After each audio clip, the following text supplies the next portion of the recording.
নমস্কার। আজকে যে বিষয়টায় কথা বলবো সেটা হচ্ছে সন্তান রেখা।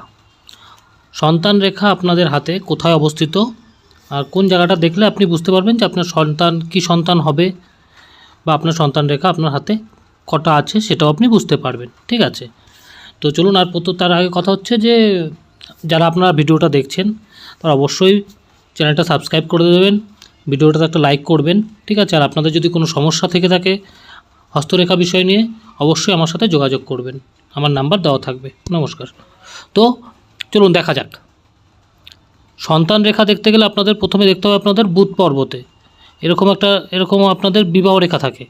ঠিক বিবাহ রেখার ওপরে এরকম লম্বা খাড়া খাড়া রেখা দেখা যায়, সেটা হচ্ছে সন্তান রেখা বলা হয়। যেই রেখাটা আপনার গভীর এমনকি লম্বা থাকে সেটা ছেলে সন্তান, যেই রেখাটা ছোট থাকে সেটা মেয়ে সন্তান।